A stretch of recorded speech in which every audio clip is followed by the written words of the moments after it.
Prove पूरा पता है।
बता रहे थे बहुत पूछा भी गया, अगर होगा भी तो एग्जाम्पल में होगा, एग्जाम्पल अभी हमने देखे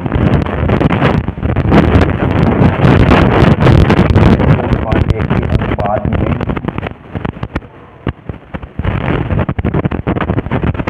विभाजित करती है।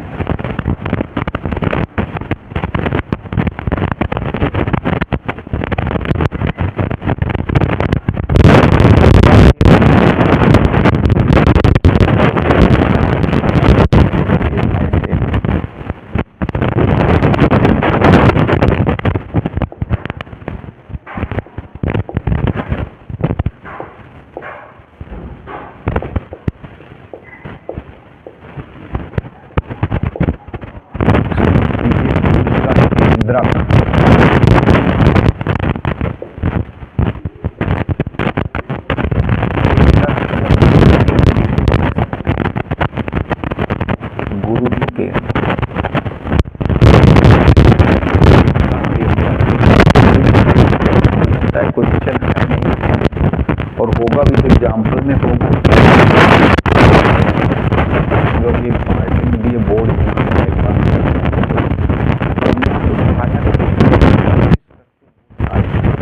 जो एग्जाम में पूछी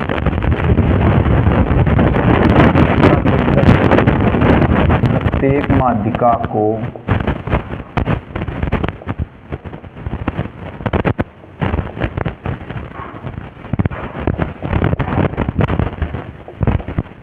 शीर्ष से 2:1 के अनुपात में विभाजित करता है।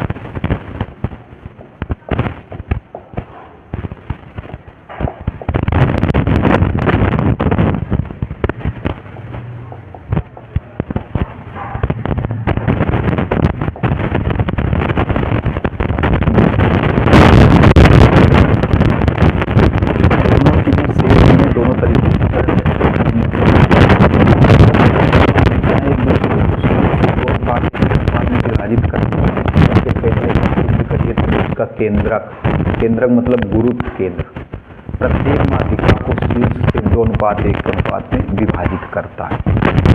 इसे कैसे सिद्ध करें? बहुत ही जबरदस्त क्वेश्चन है। जो विभाजन वाला सूत्र बताया था उसके बाद एक और सूरत बताएंगे, फिर क्वेश्चन में आ जाएंगे 8 नंबर के बाद 9वें नंबर क्वेश्चन।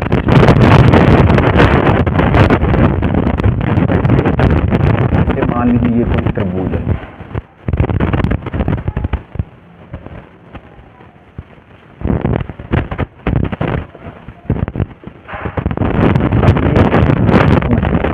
माध्यिकाएं, तो एक माध्यिका AD है, एक माध्यिका AD है। देखिए AD माध्यिका फिर क्या होगा, मध्य बिंदु, और D किसका मध्य बिंदु होगा, BC का, और DE, और एक माध्यिका ये CF, और ये हो जाएगा केंद्रक। और ये क्या होता है, एक माध्यिका AD, ये क्या हुआ, मध्य बिंदु किसका, BC का। एक माध्यिका कौन सी है, DE है, E क्या हुआ, मध्य बिंदु किसका, AC का। एक माध्यिका क्या हुआ, मध्य बिंदु किसका, AB का, और जहाँ पर माध्यिकाएं एक दूसरे को प्रतिच्छेदित करती हैं, काटती हैं, वही केंद्रक है या गुरुत्व केंद्र। तो ये G देखिए केंद्रक है या गुरुत्व केंद्र है। अब हमें सिद्ध करना है कि यही केंद्रक प्रत्येक माध्यिका को शीर्ष से 2:1 के अनुपात में विभाजित करता है। कैसे, एक रफली बनाया जाए, जैसे देखिए रफली थोड़ा सा, जैसे एक माध्यिका और ये तीसरी माध्यिका, ये गुरुत्व केंद्र। तो हमें सिद्ध करना है कि जो गुरुत्व केंद्र प्रत्येक माध्यिका को 2:1 के अनुपात में विभाजित, मतलब ये वाला भाग 2 भाग होगा और ये वाला भाग 1 भाग होगा। शीर्ष की तरफ वाला 2 भाग और आधार की तरफ वाला ये 1 भाग होगा। ऐसे देखिए, ये शीर्ष की तरफ इस माध्यिका की बात की जाए तो ये वाला 2 भाग होगा और ये 1 भाग होगा। ऐसे ये 2 भाग होगा और ये 1 भाग होगा। ये चीज़ सिद्ध करनी है, ये चीज़ क्या करनी है, सिद्ध करनी है। अब देखिए सवाल लगेगा सदिश विधि से, ये समझिएगा। तो हम लोग चलिए पहले से ही मान लें, मेरी बात को सुनिएगा, समझिएगा, लिख लेना। हमें सिद्ध करना है कि माध्यिकाएं एक दूसरे को, चाहे माध्यिकाएं एक दूसरे को, अब एक दूसरे को जहाँ से काटेंगी वहीं से तो विभाजित करेंगी। अगर ऊपर वाली थ्योरी के हिसाब से देखा जाए कि माध्यिकाएं एक दूसरे को 2:1 के अनुपात में विभाजित करती हैं, तो कब विभाजित करेंगी, जब एक दूसरे को काटेंगी, जब एक दूसरे को प्रतिच्छेदित करेंगी। जहाँ से प्रतिच्छेदित करती हैं वहाँ से शीर्ष की तरफ 2 भाग, आधार की तरफ 1 भाग, शीर्ष की तरफ 2 भाग, आधार की तरफ 1 भाग, शीर्ष की तरफ 2 भाग और आधार की तरफ 1 भाग। यही गुरुत्व केंद्र है या यही केंद्रक है। ऐसे कह सकते हैं कि केंद्रक जो है प्रत्येक माध्यिका को 2:1 के अनुपात में विभाजित करता है। अब हम लोग कैसे लगाएंगे, तो जो चीज़ हमें सिद्ध करनी है उसको हम लोग पहले से ही मान लें सही है। तो फिर सही है तो ये चीज़ साबित कैसे होगी कि नहीं सही ही है। हमने क्या बताया कि जो चीज़ हमें सिद्ध करनी है कि जो गुरुत्व केंद्र है वो प्रत्येक माध्यिका को, या केंद्रक जो है त्रिभुज का प्रत्येक माध्यिका को 2:1 के अनुपात में विभाजित करता है। तो हमने मान लिया कि चलो 2:1 के अनुपात में विभाजित करता है, मतलब ये वाली दूरी 2 भाग हो गई और ये वाली जो दूरी है ये 1 भाग हो गई, ये वाली दूरी 1 भाग हो गई। ऐसे ये वाली दूरी 2 भाग हो गई, ये वाली दूरी 2 भाग, ये वाली दूरी 1 भाग, ये वाली दूरी 2 भाग हो गई और ये वाली दूरी 1 भाग हो गई। तो हमने मान लिया, देखिए मेरी बात सुनिएगा, बहुत अच्छा सवाल है। हमने मान लिया कि जो त्रिभुज का केंद्रक है वो प्रत्येक माध्यिका को 2:1 के अनुपात में विभाजित करता है। ये वाला 2 भाग होगा और ये वाला 1 भाग होगा। दर्शाया नहीं हमने, ये 2 भाग होगा और ये 1 भाग होगा। तो हमने मान लिया। अब आप कह सकते हो यही चीज़ तो सिद्ध करनी थी और यही आपने मान भी लिया है। क्या सिद्ध करना था कि त्रिभुज का केंद्रक या त्रिभुज का गुरुत्व केंद्र प्रत्येक माध्यिका को 2:1 के अनुपात में विभाजित करता है। ये 2 भाग और ये 1 भाग हमने मान लिया कि विभाजित करता है। तो हमने मान लिया कि विभाजित करता है, तो फिर ये बात सच कैसे साबित होगी। हमने मान लिया कि त्रिभुज का गुरुत्व केंद्र प्रत्येक माध्यिका को या त्रिभुज की माध्यिकाएं एक दूसरे को 2:1 के अनुपात में विभाजित करती हैं, ऐसा हमने मान लिया। तो ये हमारी बात सच कैसे साबित होगी। अब हमारी बात सच कैसे साबित होगी, तो मेरी बात को पहले सुनिएगा। सच कैसे साबित होगी, जो चीज़ सिद्ध करनी है उसको तो हमने पहले से ही सपोज कर लिया, उसको पहले से ही लेट कर लिया, उसको पहले से मान लिया है। तो हमारी बात सच कैसे साबित होगी कि नहीं, जो हमने माना है वो सच ही है। हमने क्या मान लिया, हमने ये मान लिया कि त्रिभुज का केंद्रक प्रत्येक माध्यिका को 2:1 के अनुपात में विभाजित करता है। हमने मान लिया कि त्रिभुज का केंद्रक प्रत्येक माध्यिका को 2:1 के अनुपात में विभाजित करता है। अब ये जो चीज़ हमने मान ली है, ये हमारी बात सच कैसे होगी, ये हमारी बात सच कैसे साबित होगी। तो हम लोग देखिए कैसे सच साबित करेंगे, अपनी बात को कैसे सच साबित करेंगे। कौन सी बात को, जो हमने मान लिया है कि त्रिभुज का केंद्रक प्रत्येक माध्यिका को 2:1 के अनुपात में विभाजित करता है। तो इस बात को हम लोग सच कैसे साबित करेंगे, समझिए। तो एक बार माध्यिका AD लेकर के हम लोग G का स्थिति सदिश निकालें, एक बार माध्यिका BE लेकर के हम लोग G का स्थिति सदिश निकालें, और एक बार माध्यिका CF लेकर के G का स्थिति सदिश निकालें। अगर तीनों सिचुएशन में G का स्थिति सदिश समान आ जाए, सेम आ जाए, तो इसका मतलब जो हमने माना है वो हमारी बात सही है। अगर हमारी बात सही ना होती तो फिर हर एक स्थिति में जी का, हर एक कंडीशन में जी का जो स्थिति सदिश है वो अलग अलग आता। तो हमने क्या बताया, फिर से सुनिए, एक बार माध्यिका AD लेकर के जी का स्थिति सदिश निकालें, एक बार माध्यिका BE लेकर के जी का स्थिति सदिश निकालें, और एक बार माध्यिका CF लेकर के जी का स्थिति सदिश निकालें। अगर जी का स्थिति सदिश समान आ जाए, बिल्कुल बराबर आ जाए, सेम आ जाए, तो इसका मतलब जो हमने माना है वो हमारी बात सही है। और हमने माना क्या है, यही कि त्रिभुज का केंद्रक प्रत्येक माध्यिका को 2:1 के अनुपात में विभाजित करता है, ये चीज। अब देखिए इसको कैसे सिद्ध करेंगे, चलिए आज बहुत ढंग से समझाने का हमने प्रयास किया है। अच्छा सवाल है, चलिए मान लेते हैं माना मूल बिंदु O के सापेक्ष A, B, C के स्थिति सदिश क्रमशः A वेक्टर, B वेक्टर और C वेक्टर है। देखिए मेरी हर एक चीज को गौर से सुनिएगा, हर एक बात को गौर से सुनिएगा। हमने मान लिया अभी तो अब यहाँ पर माना मूल बिंदु O के सापेक्ष। देखिए हमने आपको 20-25 हजार बार समझाया है कि जो स्थिति सदिश होते हैं, जो स्थिति सदिश होते हैं वो स्थिर बिंदु के सापेक्ष होते हैं। तो स्थिर बिंदु यहाँ पर कौन है, मूल बिंदु। जो स्थिति सदिश होते हैं वो स्थिर बिंदु के सापेक्ष होते हैं। जो स्थिति सदिश होते हैं वो स्थिर बिंदु के सापेक्ष होते हैं। यहाँ पर स्थिर बिंदु हमने किसको लिया है, मूल बिंदु को, O को लिया है। तो अगर आपसे कोई पूछे इसमें O कहाँ है, मान लीजिए किसी ने व्यक्ति ने आपसे क्वेश्चन कर दिया कि इस चित्र में O कहाँ है, तो O आप कहीं भी बाहर ले सकते हो या चित्र के कहीं भी अंदर भी ले सकते हो, ये हमेशा ध्यान रखिएगा।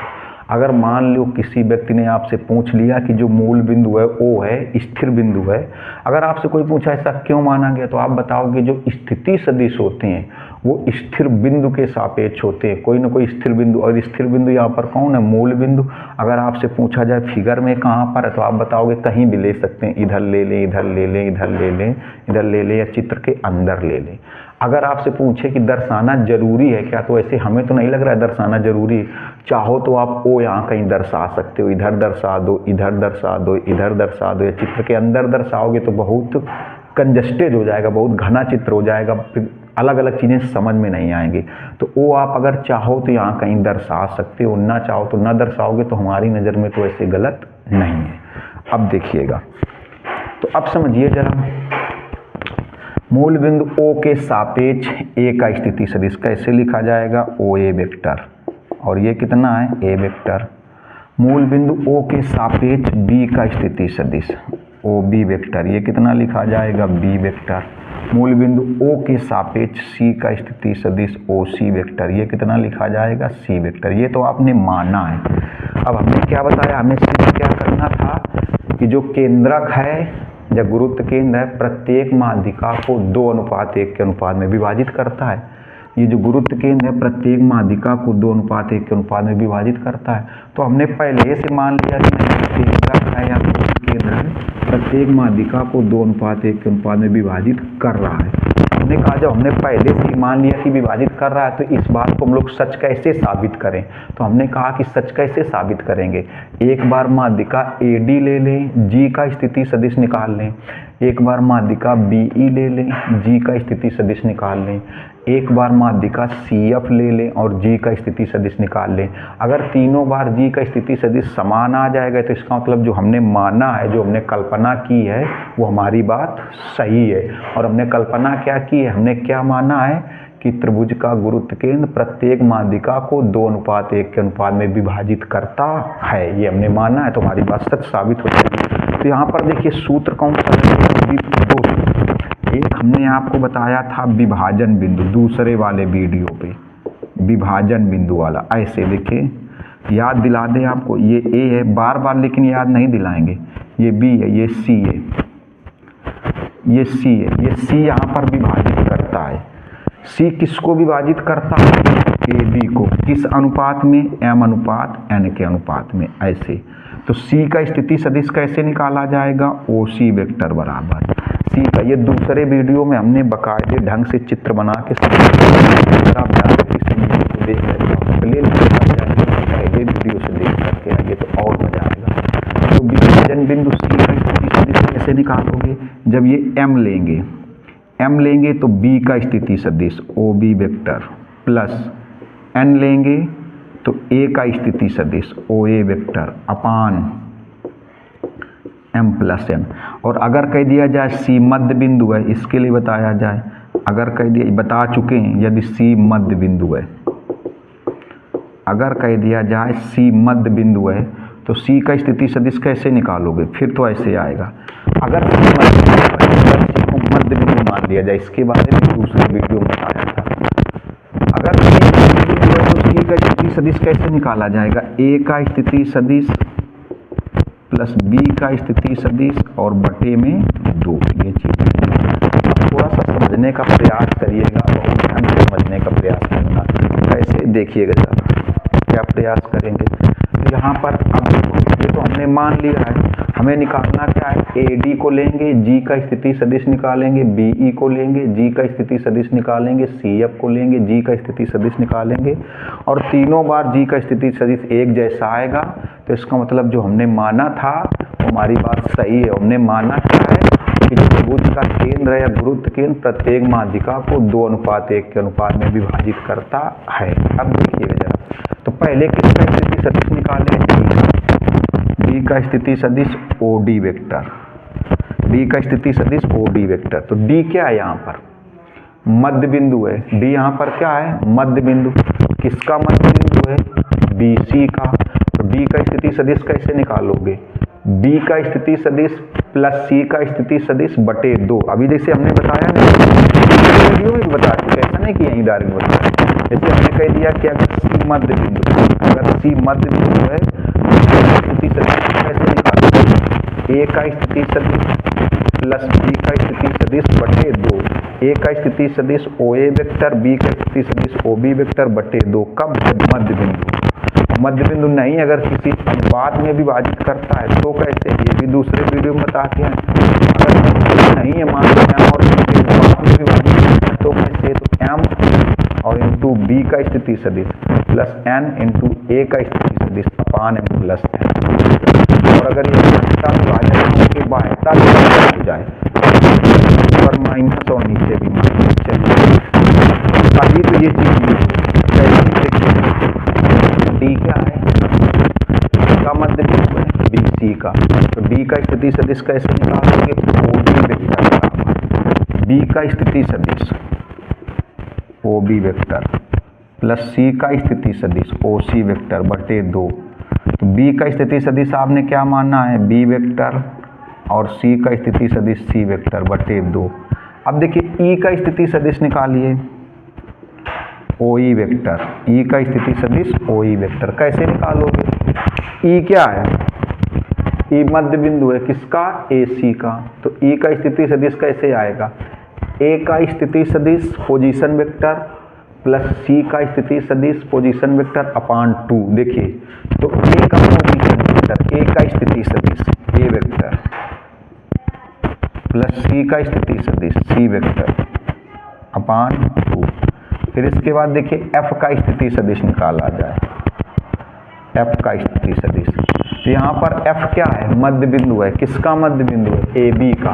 तो एफ का स्थिति सदिश कैसे निकालोगे, ए का स्थिति सदिश मतलब पोजीशन वेक्टर प्लस बी का स्थिति सदिश बटे 2। देखिए ए का स्थिति सदिश प्लस बी का स्थिति सदिश बटे 2, ए का पोजीशन वेक्टर ये प्लस डायरेक्ट लिख दिया प्लस बी का पोजीशन वेक्टर स्थिति सदिश बटे 2। अब देखिए अब क्या करेंगे, अब माध्यिका ए डी लेंगे, जी का स्थिति सदिश निकालेंगे, माध्यिका बी ई लेंगे, जी का स्थिति सदिश निकालेंगे, माध्यिका सी एफ लेंगे, जी का स्थिति सदिश। तीनों कंडीशन में जी का स्थिति सदिश सेम आएगा, इसका मतलब सिद्ध हो जाएगा केंद्रक प्रत्येक माध्यिका को 2:1 होता है। देखिए माध्यिका ए डी लेंगे,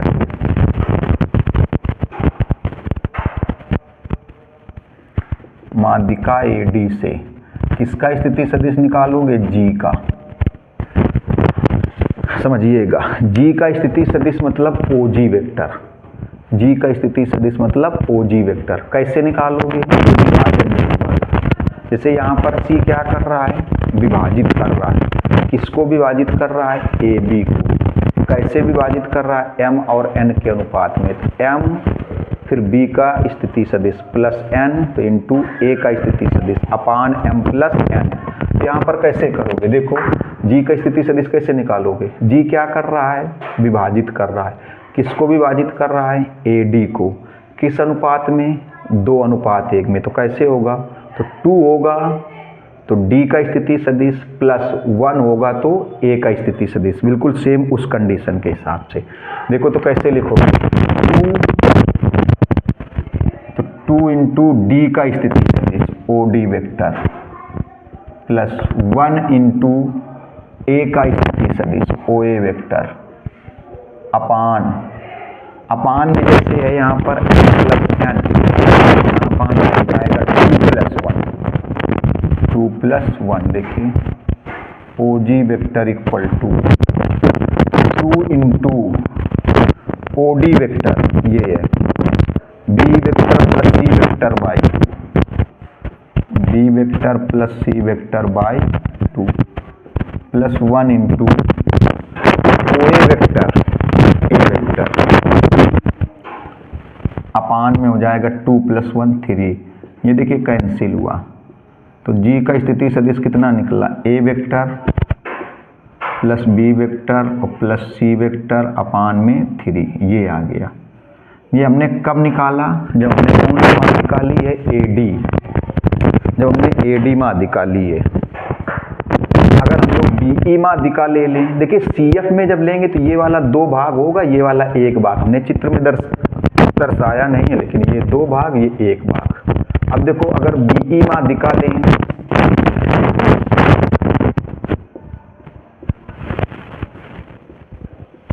माध्यिका BE से फिर G का स्थिति सदिश निकालो। अब BE से निकालो G का स्थिति सदिश। तो G क्या कर रहा है? विभाजित कर रहा है। किसको विभाजित कर रहा है? BE को। कैसे विभाजित कर रहा है? 2:1 के अनुपात में। तो G क्या हुआ? विभाजन बिंदु। तो वो वाला सूत्र देखिए। तो G का स्थिति सदिश कैसे निकालोगे? 2 इंटू E का स्थिति सदिश। देखिए 2 इंटू E का स्थिति सदिश प्लस 1 इंटू B का स्थिति सदिश। तो कैसे लिखेंगे? देखिए 2 इंटू E का स्थिति सदिश प्लस 2 इंटू E का स्थिति सदिश प्लस 1 इंटू B का स्थिति सदिश 1 इंटू B का स्थिति सदिश अपान M प्लस 1 तो 2 प्लस 1। देखिए 2 इंटू E का स्थिति सदिश OE vector A vector plus C vector by 2। देखिए A vector plus C vector by 2 plus 1 into B का स्थिति सदिश B वेक्टर अपान में 3। तो हो जाएगा OG vector A vector plus B vector plus C vector upon में 3, ये आ गया। देखिए फिर वही आया, सेम आया। अब CF से आप कर सकते हो, ये 2 भाग होगा, ये 1 भाग। जब ये 2 भाग होगा तो 2 इंटू F का स्थिति सदिश प्लस 1 इंटू C का स्थिति सदिश। उस कंडीशन में भी यही आएगा। जब सेम यही वैल्यू आएगी तो इसका मतलब जो केंद्रक है वो प्रत्येक माध्यिका को 2:1 के अनुपात में क्या करता है? विभाजित करता है। तो इसका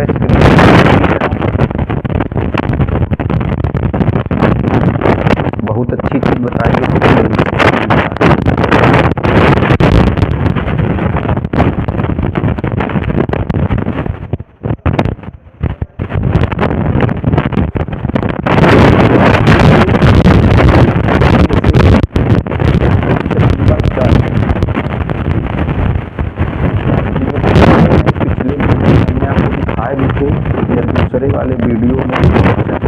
दूसरे वाले वीडियो में क्वेश्चन और आंसर की PDF बना करके हमने डिस्क्रिप्शन बॉक्स पे PDF की लिंक डिस्क्रिप्शन बॉक्स पे आपको दी गई, डिस्क्रिप्शन बॉक्स पे जा करके देख सकते हैं।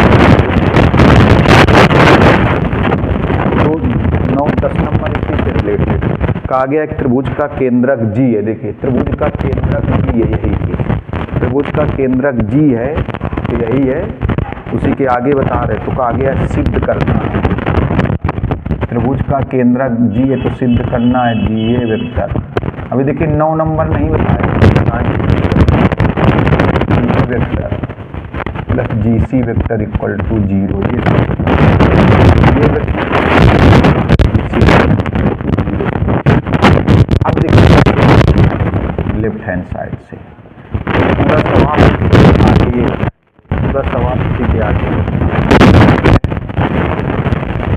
जी A vector plus G B vector plus G C vector को 0। तो अब आ जाते हैं कल जैसे आपको समझाया गया है, ये वेक्टर है। तो जब स्थिति सदिश दिया जाए, 20-25,000 बार समझा चुके हैं। देखिए कोई चीज़ भूलनी नहीं, इसलिए इतना जोर दे के बताते हैं। जैसे स्थिति सदिश दिया जाए, कोई वेक्टर निकालना, जैसे जी ए वेक्टर निकालना है और स्थिति सदिश पता है, तो हमने क्या बताया था कि जो बाद में है उसका स्थिति सदिश पहले, ए का स्थिति सदिश माइनस जी का स्थिति सदिश। जैसे जब स्थिति सदिश दिया हो, पता हो, तब कोई वेक्टर कैसे निकालते हैं, बहुत बार बताया। जैसे हो जाए यहाँ पर बी का स्थिति सदिश माइनस जी का स्थिति सदिश, इसमें कैसे होगा सी का स्थिति सदिश माइनस जी का स्थिति सदिश। देखो तो जब स्थिति सदिश दिया होता है, दूसरे वीडियो से यही चीज़ कंटिन्यू बताते चले आ रहे हैं। जब स्थिति सदिश दिया होता है कोई वेक्टर, इसमें कैसे निकालेंगे, ए का स्थिति सदिश ओ ए वेक्टर माइनस जी का स्थिति सदिश ओ जी वेक्टर, ये आएगा। फिर इसमें देखो जी के वेक्टर कैसे निकालोगे, तो जो बाद बी है पहले आएगा बी का स्थिति सदिश ओ बी वेक्टर माइनस जी का स्थिति सदिश ओ जी वेक्टर आएगा। जैसे जी सी है तो आएगा पहले सी का स्थिति सदिश, सी का स्थिति सदिश माइनस जी का स्थिति सदिश, ये आएगा। अब देखो O A vector plus O B vector plus O C vector, O G vector O G vector O G vector 3 बार हो जाएगा ओ जी वेक्टर। अब देखिए सवाल से रिलेटेड है, तो आपको बता रहे इसी सवाल से रिलेटेड है। देखिए क्या होगा, O A vector O B vector B vector O C vector C vector, इसकी जगह ए वेक्टर, इसकी जगह बी वेक्टर और इसकी जगह सी वेक्टर -3 ओ जी वेक्टर, ये भी है और ये भी है। अभी एक बार और निकाल सकते हो सी एफ से, तब भी यही आएगा। ओ जी वेक्टर की जगह क्या लिखोगे, A vector plus B vector plus C vector upon 3। देखिए 3 से 3 cancel, A vector plus B vector plus C vector, ये हो जाएगा माइनस में ए वेक्टर माइनस में बी वेक्टर माइनस में सी वेक्टर, ये इससे कैंसिल, ये इससे कैंसिल, ये इससे कैंसिल। आंसर कितना आ गया 0। तो इसका स्क्रीनशॉट लीजिए।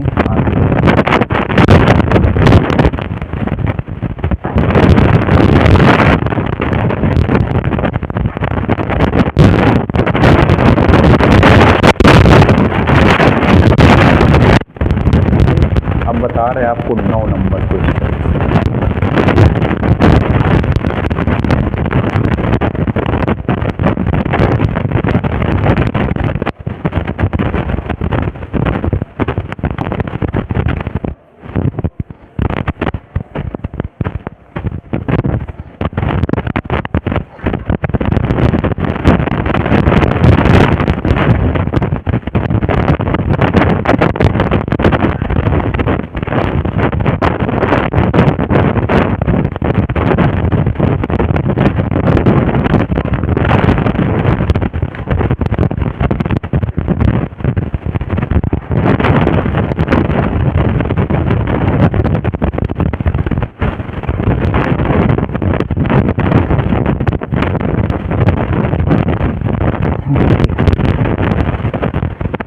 कहा गया कि एक समषटभुज की 2 आसन्न भुजाओं से निरूपित सदिश ए वेक्टर बी वेक्टर, इसमें वेक्टर लगा होना चाहिए जगह,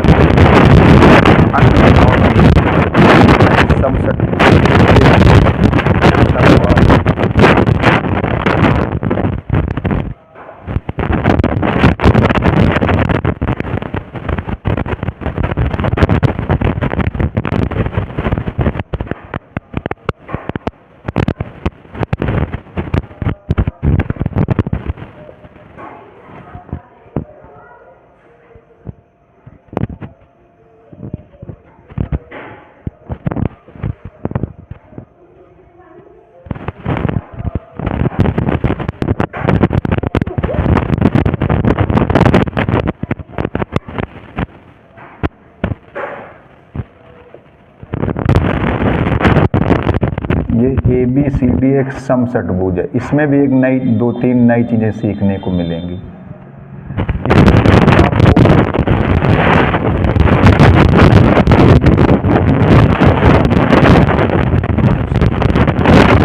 इसमें बोला गया है दो आसन्न भुजाओं से निरूपित सदिश। ये क्वेश्चन हमने बता दिया, डिस्क्रिप्शन बॉक्स में क्वेश्चन की PDF बना के लिंक भी मिलेगी, पिछले वीडियो में क्वेश्चन दिखाए थे, क्वेश्चन आते हैं। कहा गया है कि एक सम षटभुज की दो आसन्न भुजाओं से निरूपित सदिश। आसन्न का मतलब जिनका एक शीर्ष उभयनिष्ठ होता है। आसन्न जिनका एक शीर्ष जुड़ा होता है, जैसे AB और BC आसन्न है। क्यों? क्योंकि देखिए B इनका कॉमन शीर्ष है, उभयनिष्ठ शीर्ष है। तो जो AB और CD ये आसन्न नहीं है। आसन्न भुजाएं वो होती जिनका एक शीर्ष उभयनिष्ठ होता है। एक शीर्ष क्या होता है?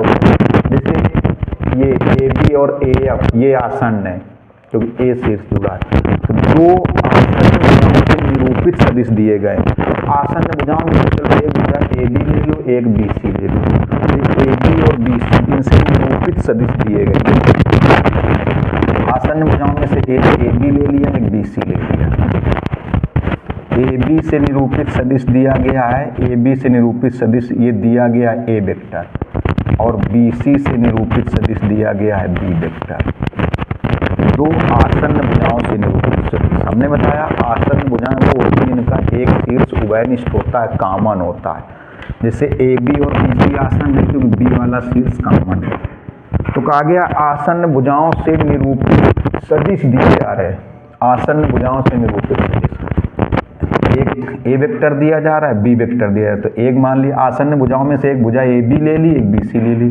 तो AB से निरूपित सदिश A वेक्टर, AB से निरूपित सदिश AB वेक्टर बनेगा, और वो क्या है? A vector. BC से निरूपित सदिश BC वेक्टर बनेगा, B वेक्टर है। तो कहा गया अन्य भुजाओं से निरूपित सदिश। देखिए सम षटभुज के बारे में, सम षटभुज के बारे में, सम षटभुज के बारे में थोड़ा सा समझाते हैं आपको।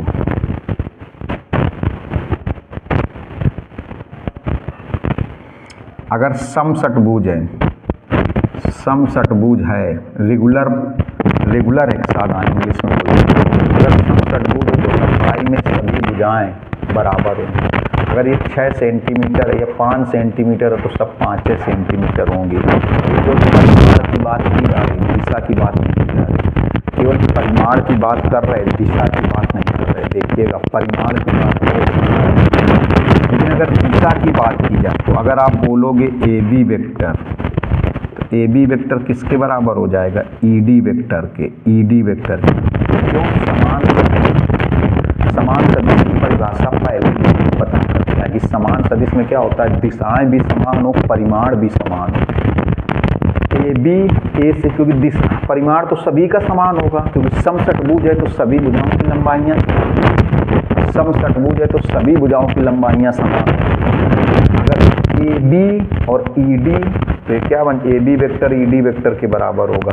अगर आपसे कोई चलता फिरता इंसान, चलता फिरता पूछ सकता है, बिना चलता फिरता क्या पूछेगा? AB वेक्टर ED वेक्टर के बराबर होगा। क्यों? तो आप बताना समान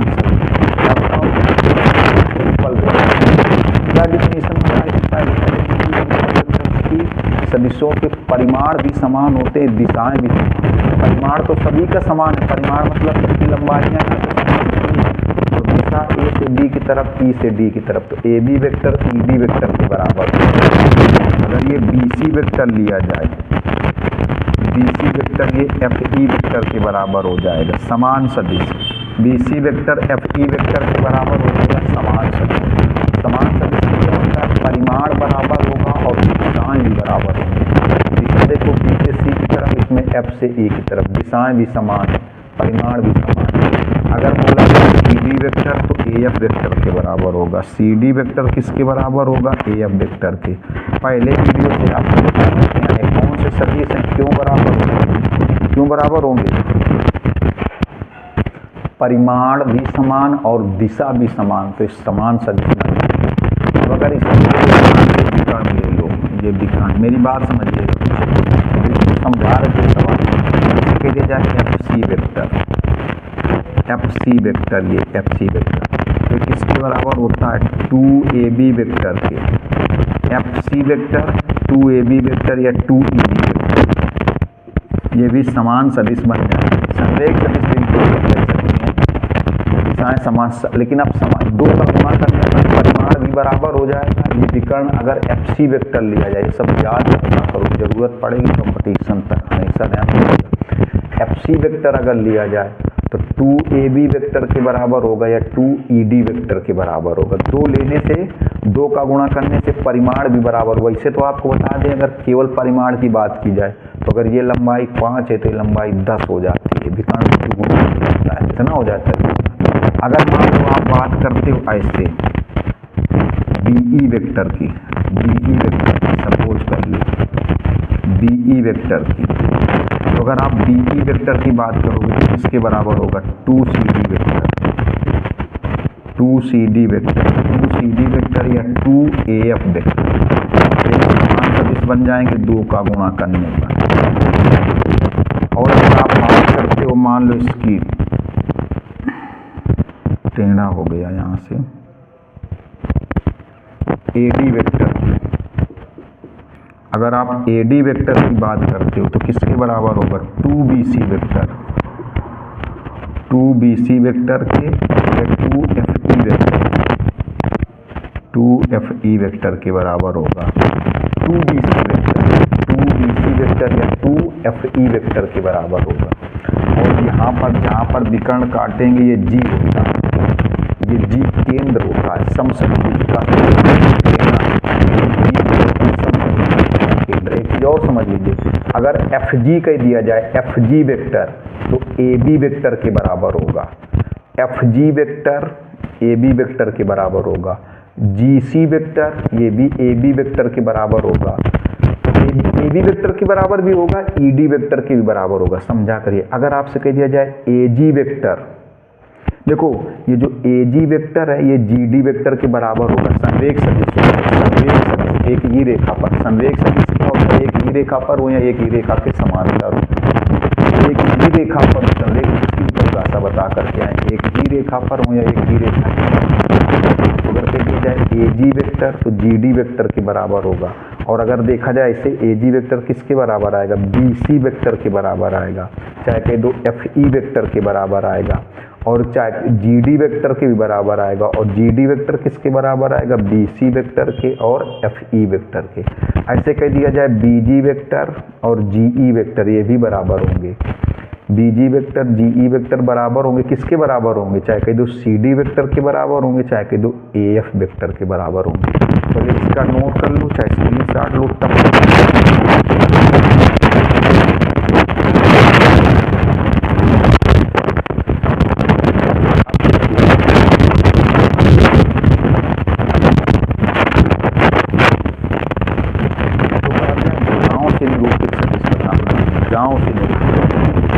ए बी वेक्टर, दो संलग्न भुजाओं से निरूपित सदिश तो दिए गए ए वेक्टर बी वेक्टर, तो संलग्न भुजाओं में एक ए बी ले लिया, एक बी सी ले लिया, तो A B vector A vector है, बी सी वेक्टर अन्य से बताना है, अन्य वाली जितना ए बी वेक्टर है उतना ई डी वेक्टर। अगर मान लो ऐसे लेते चले जाओ, ऐसे लेते चले जाओ, थोड़ा समझिएगा ऐसे, तो देखिए आप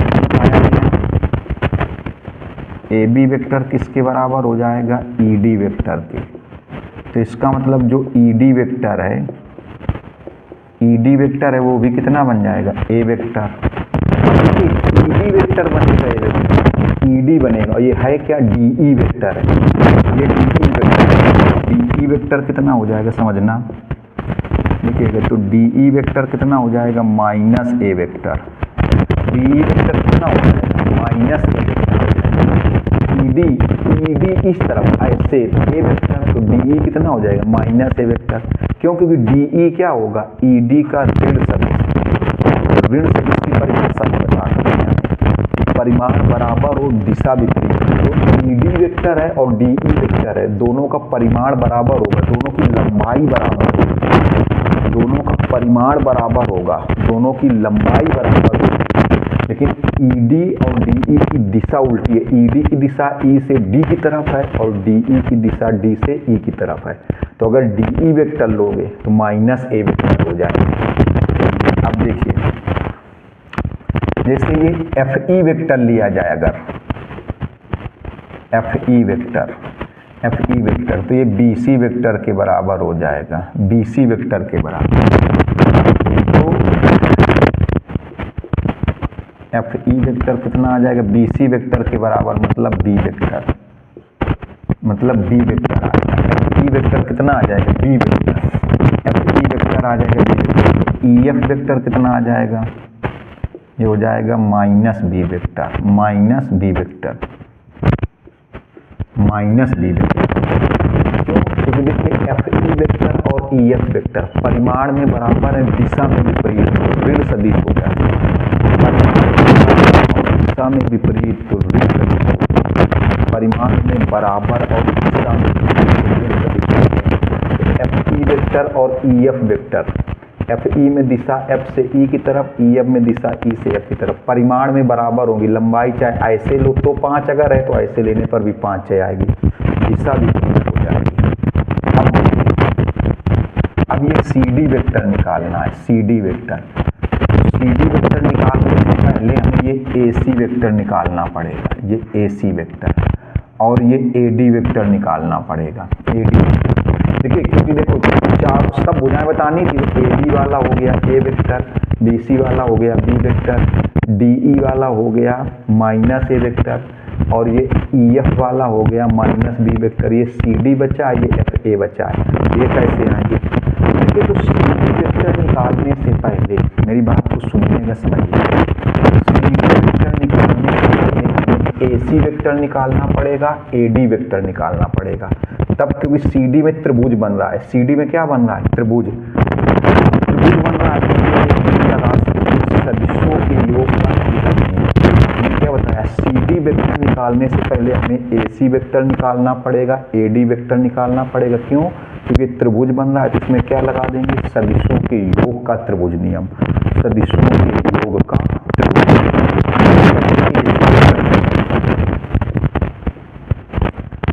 ए सी वेक्टर कैसे निकालेंगे?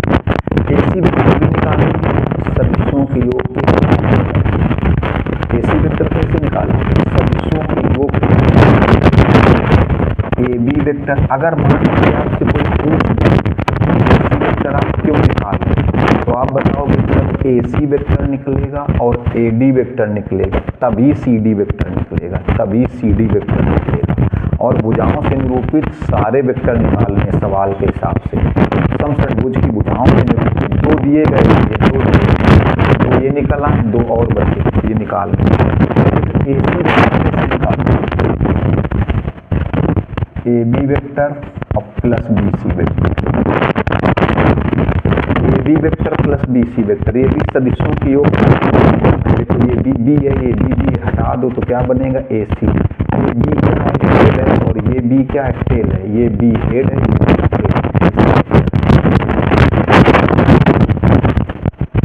तो ए सी वेक्टर कितना है ए बी वेक्टर है ए वेक्टर और बी सी वेक्टर है बी वेक्टर, ये ए सी आ गया। अब ए डी कितना होगा अभी बता रहे थे, जो ए डी वेक्टर है वो कितना होगा 2bc वेक्टर, ए डी कितना होगा 2bc vector. A D vector कितना होगा, ए डी वेक्टर कितना होगा 2bc वेक्टर, अभी इधर बताया था 2bc वेक्टर। ये क्यों निकाल रहे हैं सी डी वेक्टर निकाल रहे हैं, A D vector equal to 2bc vector A D vector. अब देखिएगा अब सी डी निकल आएगा, अब निकलेगा सी डी वेक्टर। तो कैसे, ये जो त्रिभुज बन रहा है ना, ये त्रिभुज, इसमें भी सदिशों के योग का त्रिभुज नियम लगा दिया जाए, सदिशों के योग का त्रिभुज नियम। तो सदिशों के योग के त्रिभुज नियम में आपको देखना पड़ेगा कौन किससे जुड़ेगा, कैसे जुड़ेगा। देखो ए सी प्लस सी डी, ऐसा लग रहा है जो ए सी है वो सी डी का पीछा कर रहा है, तो A C plus C D जुड़ेगा, plus C D, A C vector plus C D vector ये जुड़ेंगे। क्योंकि देखिए ए सी वेक्टर में से सी हेड है और इधर देखिए, और सी डी वेक्टर में से सी टेल है, और जुड़ के क्या बनाएंगे, ए डी वेक्टर बनाएंगे। जुड़ के ये भिड़ता हुआ नजर आ रहा है, ऐसा लग रहा है ए C vector C D vector का पीछा कर रहा है। तो देखना पड़ेगा, ये सी हेड है, ये सी टेल है, और ये सी हटा दो तो क्या बनेगा, ए डी वेक्टर।